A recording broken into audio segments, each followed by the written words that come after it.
Have you noticed that the world is in trouble? There has been an utter loss of reason.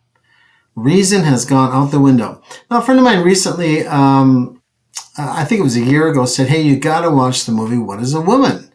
by Matt Walsh. And so my wife and I did. And, sometimes you think, wow, I've heard it all or seen it all. This just went up a notch. So Dennis and I did a podcast on What is a Woman. We had some fun with it. I got to tell you, it's a different world. Now, why and where does transgenderism come from? Right? If you do a deep dive, you're not going to like what you see. There's nothing new under the sun. And it actually goes back to demon worship and idol worship. And it's actually pretty old.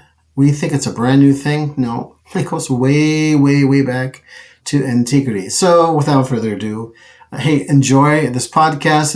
It's kind of fun and yet serious. And we dig a little bit into what's really going on. So enjoy.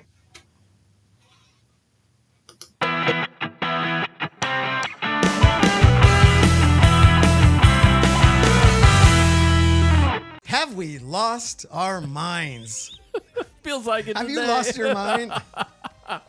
The future of our world will be handed over to a generation of people who can't answer the question, what is a woman? I have no idea. Boy, can you imagine in high school? Hey, Dennis, do you know what a woman is?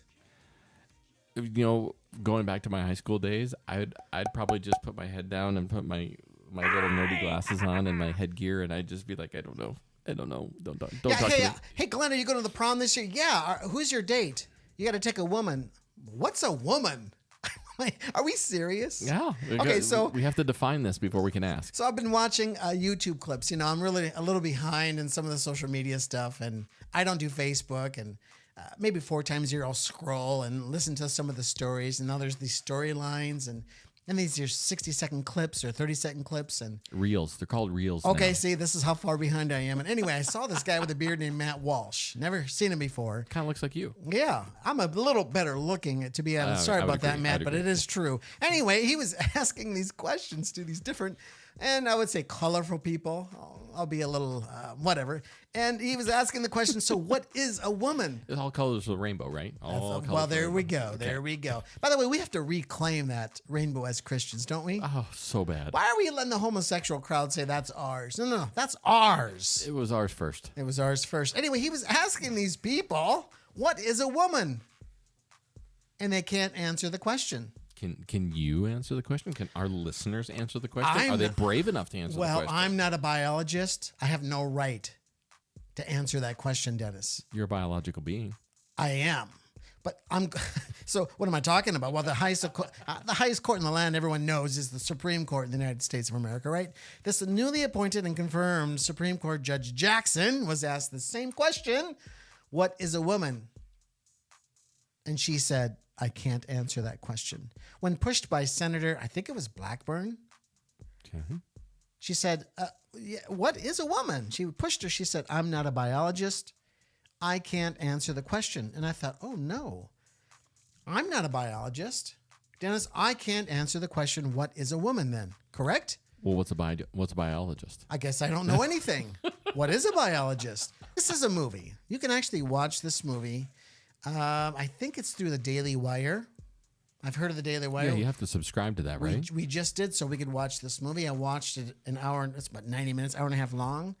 And he asks several people what a woman is, and they can't answer the question. So how did we slip from objectivism to subjectivism so quickly in our culture is really my question. What is going on in the culture? What is called quickly? I mean, how do you define quickly?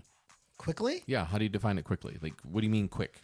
I don't know. When did it start to slip and slide? Yeah, I don't know. When did you first notice it? This particular subject? Yeah. I didn't just recently. I didn't know we couldn't define a woman. Right. Same for me. I work in the healthcare field, and only within the last 2 years do I now have a box in my electronic health record of what is the patient at birth sexual orientation. Biologically, what were they at birth? because I can classify in the software male or female. That's subjective. But objectively, I have to, from a medical standpoint, put in what they were at birth. I think that's changing now, though. It is. It's only been in the last 2 years, but is that conversation of what is a woman, has that just started since the last 2 years? Did it start with the... Yeah. Oh, what is that? The cats. The Flurries. No, the My Body, My Choice. Oh. Did it start there? And if that's the question of, well, it is my body, well, what's my body? Am I a woman? Do I associate as a woman? Because how far does that conversation go then if you can't identify as a woman? Or if you do identify as a woman? Because at the end of the day, isn't still all of our bodies, all of our choices? Whatever. Sorry, whole different topic for a different day. Right. So when did this madness begin? Yes. When did it begin? That's a great question. Now, you could say technically in the garden. Confusion. Right. Confusion in the garden. But I'm thinking, I just want to stay in the modern era. Yeah. I know we had transgenderism over 2,000 years ago. Oh, and the Greeks and... Yeah. It's nothing new. No, this isn't a new thing. Some said Socrates had a young boy that, Yep. I'm not going to talk about it. Right. But so in our culture, when did it start? I don't know. Because you played a clip with Christina Aguilera. Christina Aguilera, yeah. What a Woman Wants. She knew she was a woman, I think. That started that's from 12 years ago. She knew what she was, and she knew what she wanted. Right, and who's the guy from Braveheart? Mel Gibson? Mel Gibson did the movie What Women Want. What Women Want. We haven't had a question about what a woman is or what they want, what they need. We've been trying to figure that out forever. So I think in the Obama era, things got cloudy in our culture. Initially, That was a rough 8 years. Yeah, in 2007, he was running against John McCain. Yep. And when asked the question, what is a married couple? Is it male and male, male, female, female, female? He said, marriage is between a male, a man and a woman. Right, a man and a woman.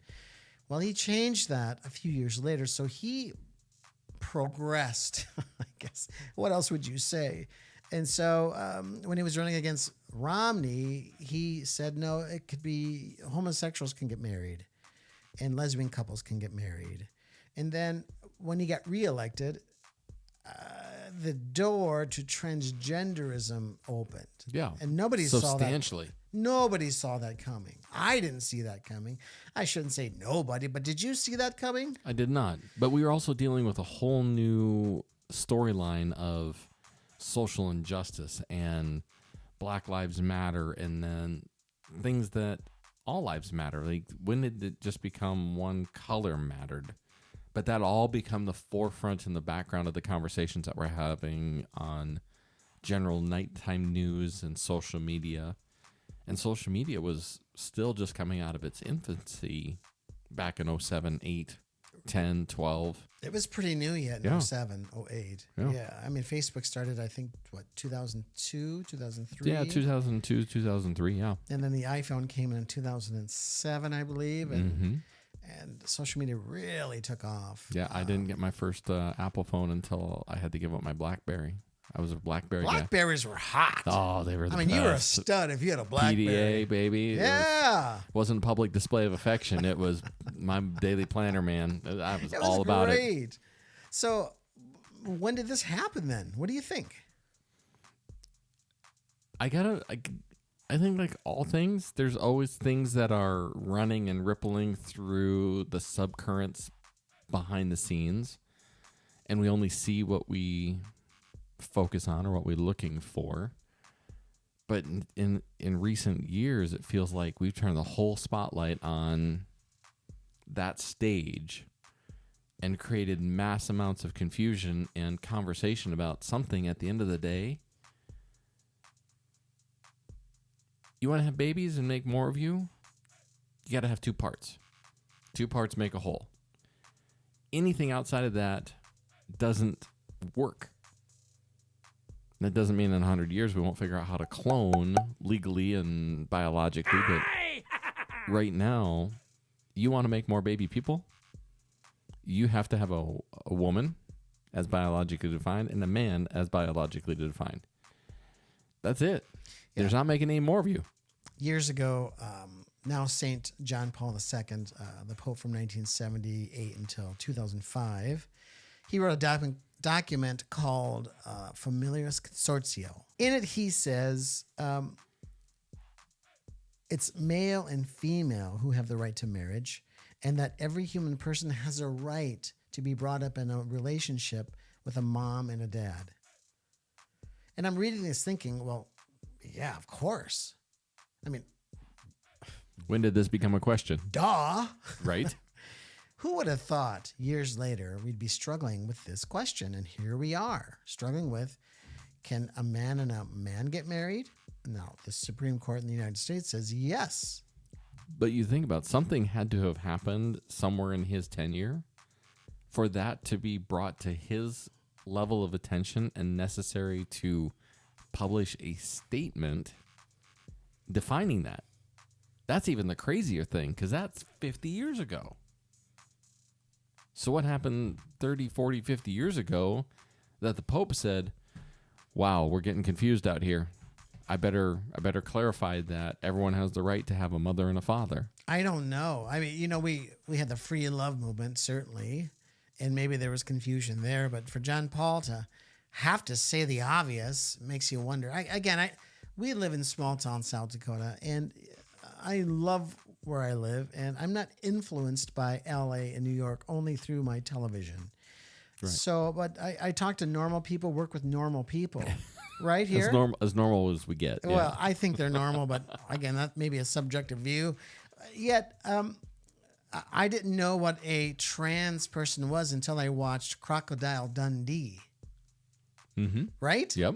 When he was in the bar, mm-hmm. and I'm like looking at this man with makeup on, and I thought this was just some kind of joke, but no, this is real, and this has been going on in this country, I guess, for a long, long time. Oh yeah. But to get to the point where we don't know how to identify a woman.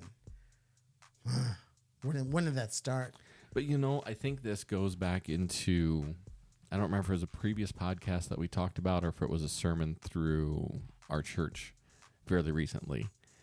But it talks about the mask that we put on and when we fake, when we aren't true to ourselves, we aren't really who we are supposed to be, that pretty soon that whole mask just consumes us. And I think back to the time of like Shakespeare. They didn't allow women actors. So men had to play the role in Macbeth, you know. A man had to play the role. But he took his costume off, he took his mask off, and proceeded to function as who he was created as, not as he chose his profession to be. And I feel like our society now, we don't acknowledge that we were created special. And maybe that's really the breakdown, is we don't acknowledge that we were created in God's image and we were created perfectly. So I have to take on my furry personality, or I have to take on my transgender personality because I don't know what else to be, because I don't know where I come from. Yeah, we have a gentleman that lives in this area, and he is progressing in his trans state. First it was the hair, and then it was the earrings, and then all of a sudden the skirt came, and then he started talking differently. Is this within your church or within just the community here? The community here. Okay. And I thought, he is playing the part, and I want to pull him aside and say, dude, what happened to you? But in today's culture, you can't, because of tolerance. I was going to bring that up earlier. We have to tolerate everything. So, I think a lot of people are playing the part. Where are the tolerant police?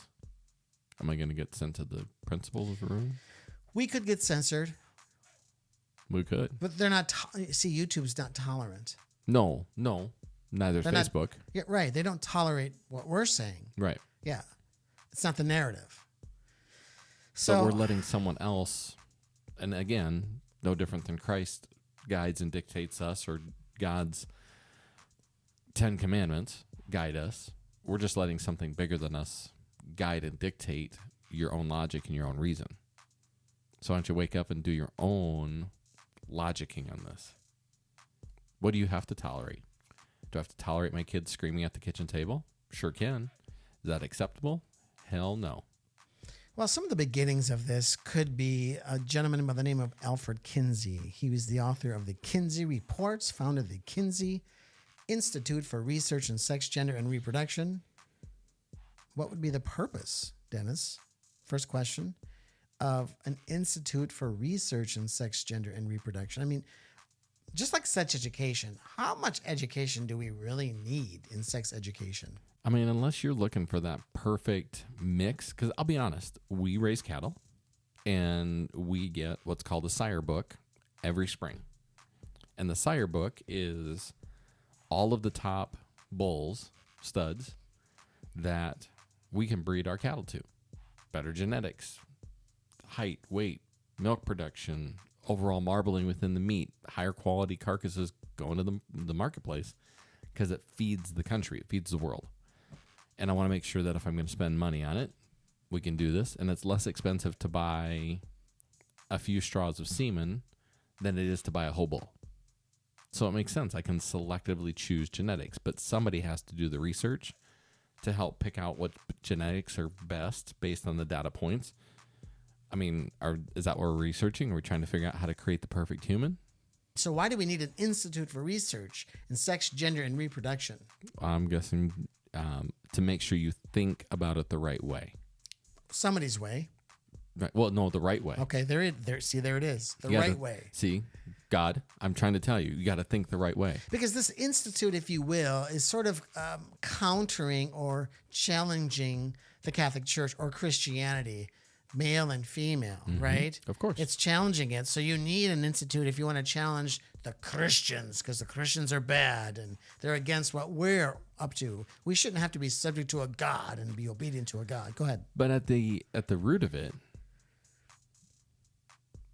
if you're going to take your wife out for supper tonight and you say, I'm going to take you out for supper, what is she going to say?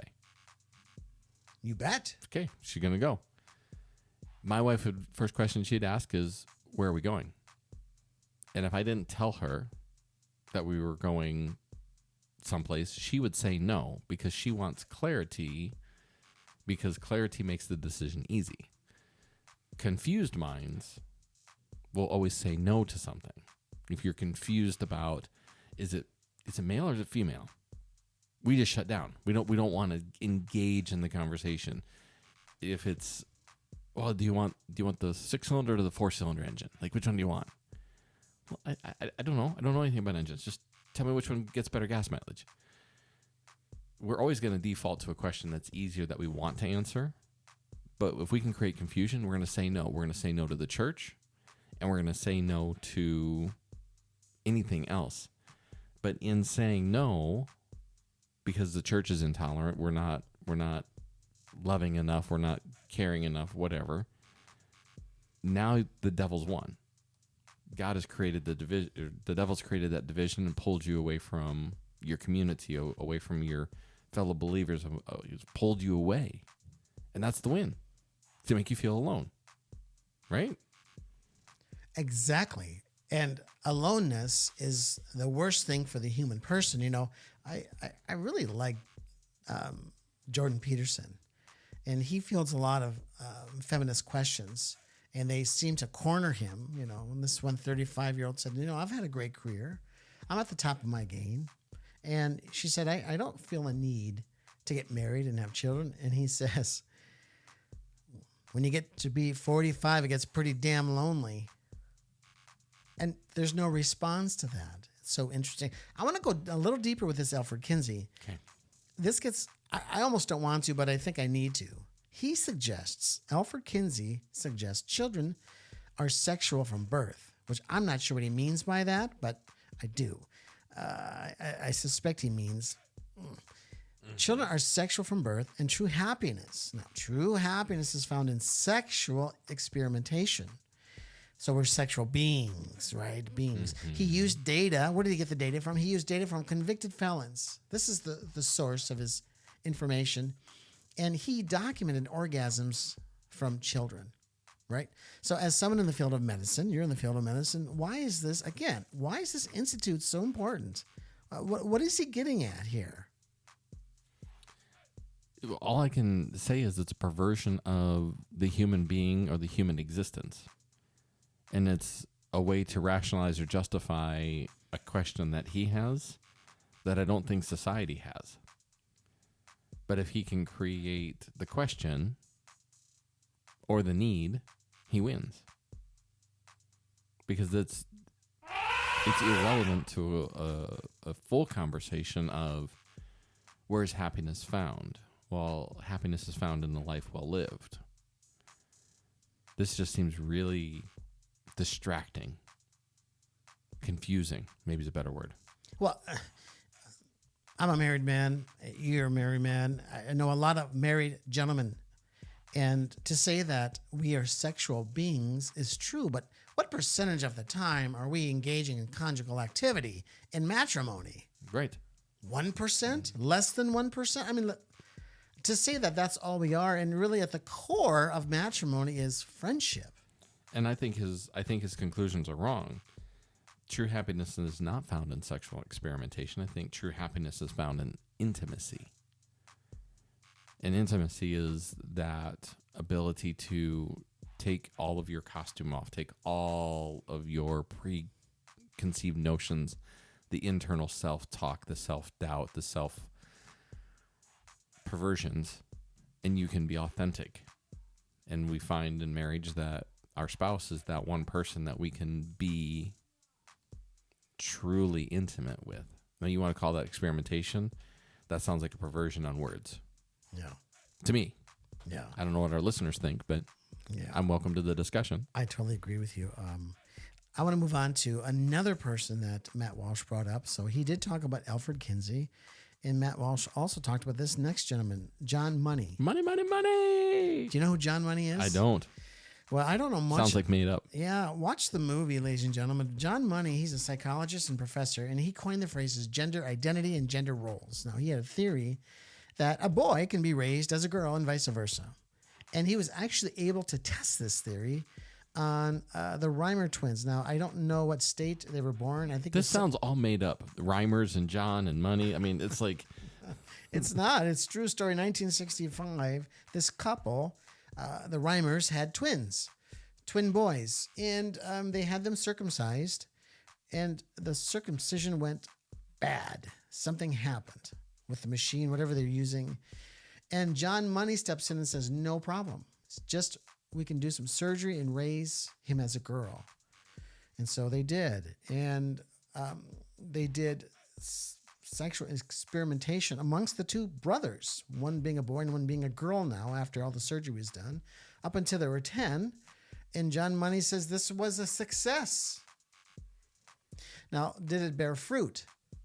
So the boy who was turned into a girl could never get into the role. He didn't want to wear dresses. He didn't want to play with dolls, and he didn't know why. He couldn't identify with the women like he did with the other boys. And finally, at some point, he asked his mom what's wrong with him because he doesn't want to do any of these things. And she says, well, you were born a boy, but we raised you as a girl. Imagine getting that information. So he wanted to transition back. He wanted to live out being a man. He wanted his parts back. Yes, he wanted his parts back. Well, his brother, through all of this, ends up ODing on pills. And then he himself, his name is Dave, ended up killing himself. And I want to know, John Money, I don't know if he's still alive or not, but did he ever come out and say it was not a success? Yeah, right? I doubt it. He did not. So let me just ask you an obvious question. I'm not sure why I'm asking, but I'm going to. Biologically speaking, can a boy be transformed into a girl simply by changing body parts, and why? No, because it's being a man is more than my body parts.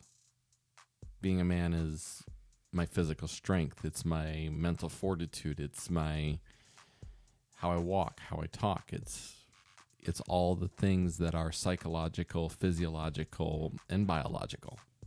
It isn't just parts. You can't put lipstick on a pig and call it pretty. It's still a pig. So, no, I don't think you can. Do you think you can? No. No, I've even heard that even if you trim body parts, even the nerve endings are still male. You can't change nerve endings. Well, but the nerve endings begin in the brain. We see this with our patients that have had amputations or people that have had limbs cut off or blown off because they're soldiers. And they swear that, they got this G5 4.2 ICD-10 code, that phantom limb, that they swear their parts are still there, even though physically you can't see them. And that's because of brain imprinting, not physical or physiological reality. It's in the brain. It's in the brain. And if you got your brain messed up, the rest is screwed up because the brain controls everything, including your heart. Mm-hmm. What is your takeaway in this whole conversation so far? I know what the hell a woman is. I don't have a question. I'm not confused. But I understand there are people out there, and there are some of our listeners maybe not wanting to engage in this conversation. But it doesn't have to be complicated. It doesn't have to be hard. Attraction and what we feel and what we see as beautiful in the world is always subjective. And I don't think there's anything wrong in calling something beautiful that's beautiful. But wow, I'm not confused by this conversation, and I don't understand why our society is. Other than we're trying to make a ginormous mountain out of a little bitty grain of sand. Because I'm happy to let people live out the life they want to live, but don't dictate to me how I should think or live. I'm not trying to dictate to you how you should think or live. I'm trying to show you there's a path that is more logical, but that's my own personal reasoning and my own personal logic that I've developed. And I'm open-minded. I'm not going to say no, but go ahead. What's your takeaway on this? Well, I have huge concerns for those people that are confused. And my hope is if you are confused, whether you're a male or a female, or if you're a man and you have same-sex attraction, or same with the women, that you would get to the root of that. You would, and I hope you would see that as there's something wrong here. And we can't control how we feel necessarily, but that may influence in our decision making, which could be detrimental to a happy life. So if you look at the statistics of transgender people and how many of them try to commit suicide, it's high. Or have some sort of mental illness that they're being treated for. Right. It's very high. So that should be an obvious clue. Okay, so if I'm going to live this lifestyle, I'm putting my own life in jeopardy, because a lot of those transgender people try to kill themselves or want to kill themselves. And if that's the case, well, then the root of it cannot be good. There's something wrong. I've never had same-sex attraction. The only thing about men that I aspire to is their strength. I want to be buff like him, but I don't get into the details of it, right? And if you're going deeper, well, there's something wrong. So human persons are not picking up on the clues that something's wrong. And how do we help people? Pray for them to start. Ask them to come to church. Ask them to talk to religious, well-grounded people who have clear definitions of this or are not confused themselves, and surround themselves with a supportive group. I mean, like you said, this problem isn't a new problem. It's been around since the Romans and the Greeks for sure, and if not even, let's go back to the garden when confusion and truth got revealed. How do we help? How do we help save that person from self-hurting, self-doubt, self-loathing, and help them find who God created them to be? So here's my conclusion. Okay. Or All maybe yours. or maybe God. Yeah. You must call me God. I'm calling you God. Okay. Oh, how about this one?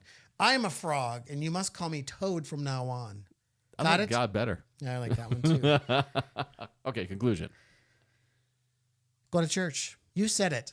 But this is what happens when we don't worship God in his right place. The people go mad. Get back to church. Well, I don't like my church. Find something. Start worshiping God on Sunday. When you put him in the proper place, he will bring order into your life, and he'll bring good people into your life. And there will be some people that will try to distract the good people. It's just the way it is. But if you keep your eyes on just worshiping our only one and only true God on Sunday, you will begin to be, I'll use the word healed, because it's not normal. I'm going to say transformed. Better word maybe, or as good. Yeah. And I have met people who have, and I've watched people on YouTube who've been in these terrible situations. I'll just say that. And they put God in his proper place, and they truly, with their own hearts, tried to seek him, that they came out of their situations. God delivers all, but you got to put it on him. You can't do it alone. Final word. You know what? This is a crazy life and a crazy world. And as you said when we started, it just feels like it's gotten crazier. Find your group of people that help you grow stronger in your faith, help you grow in clarity of mind and spirit, but yet keep you open to helping the guy next to you, or like this gentleman that's in your community here, to give you the words and the bravery to just say, hey, I'm really curious because I don't walk your shoes. How did this start for you? Where did this start? What was that moment that you knew you needed to change? Because I bet you there's something there. And so just take care of each other. That's my word. Take care of each other. The world's less confusing than we try to make it out to be. A big amen. Amen. Amen. Hey, thanks for listening, everybody. Well, thanks for playing. Yeah, playing. Yes. What are we playing? God. Oh, I forgot I was God. I think I'm going to identify as something else now, because if I'm forgetting that I'm God, I've always wanted to be a ninja. Oh, look at that. May God strengthen the bars of your gates. God bless you, everybody. God bless. Hey, thanks for listening to the Glen podcast, sponsored by Mission Blueprint. Mission Blueprint is a nonprofit ministry started by Glen and Jamie to sanctify the family. Our income is donation-based, and we need your help. Please support us financially by going to www.mission-blueprint.org and be a part of our financial team. Thank you, and may God strengthen the bars of your gate.